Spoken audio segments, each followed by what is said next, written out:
The winter wind howled through the empty downtown streets as 43-year-old Robert Hawthorne sat motionless on the granite steps of the old library building. His expensive navy wool coat and pristine dress shoes contrasted sharply with his defeated posture and hollow stare. As founder and CEO of Hawthorne Technologies, Robert had spent 20 years building one of the most successful software companies in the region, but tonight he felt like a complete failure as a human being. The evening had begun with the final divorce papers being signed, officially ending his 15-year marriage. His wife had taken their 2 children to live across the country, citing his obsession with work and inability to prioritize family relationships. Standing in his empty mansion afterward, Robert had been overwhelmed by the realization that his relentless pursuit of business success had cost him everything that truly mattered. Unable to face the silence of his luxurious but lonely home, Robert had driven aimlessly through the city until his car ran out of gas. Now he sat on these cold steps, questioning every choice he had made and wondering if it was possible to rebuild a life that had meaning beyond quarterly profit reports. 19-year-old Grace Martinez had been sleeping rough for 6 weeks, ever since her grandmother's death had left her without family support or stable housing. Her blonde hair was pulled into a messy bun secured with whatever she could find, and her simple beige sweater and worn jeans were layered under a coat that had seen better days. Despite her precarious situation, Grace maintained an optimism and concern for others that seemed to shine through even her darkest moments. Grace had claimed a spot in a doorway down the street, wrapped in a faded blue blanket that her grandmother had given her years earlier. It was one of the few possessions she had managed to keep, and it provided both physical warmth and emotional comfort during the frightening uncertainty of homelessness.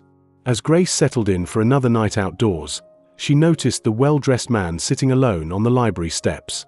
Even from a distance, she could see that he was shivering in the bitter cold, his expensive clothing apparently insufficient protection against the harsh winter weather. More importantly, Grace recognized something in his posture that she had seen in her own reflection during her lowest moments, the look of someone who felt completely lost and abandoned by the world. Without hesitation, Grace gathered her precious blanket and walked across the empty street.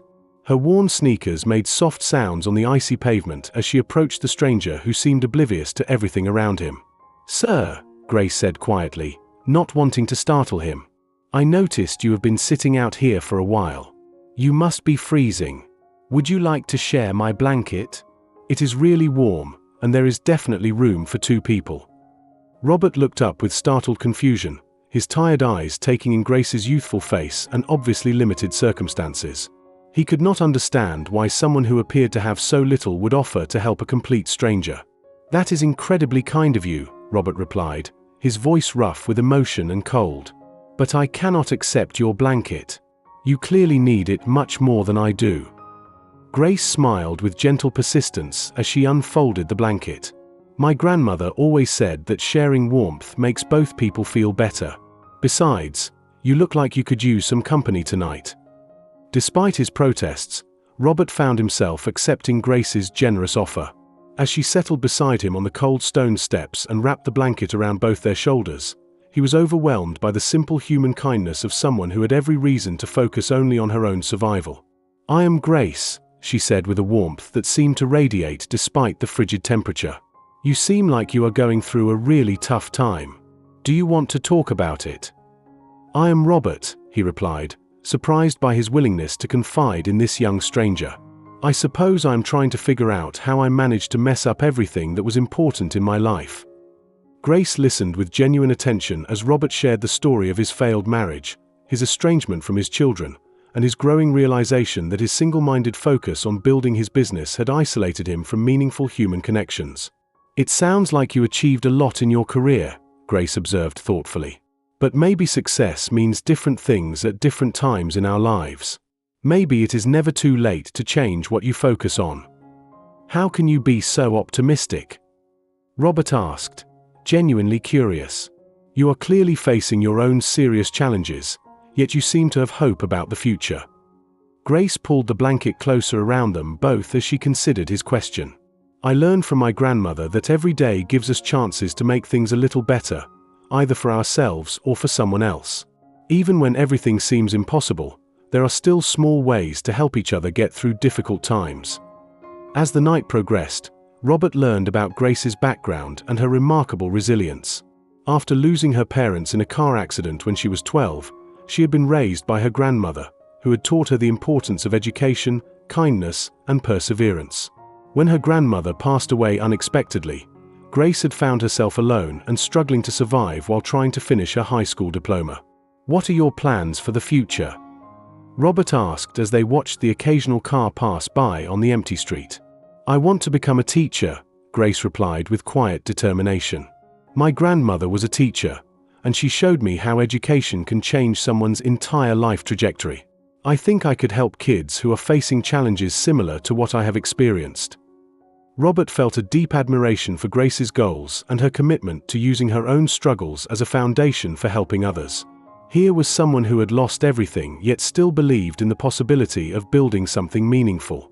"Grace," Robert said as the first hints of sunrise began to appear, "I want you to know that tonight you have given me something I did not even realize I was missing. You have shown me what genuine compassion looks like."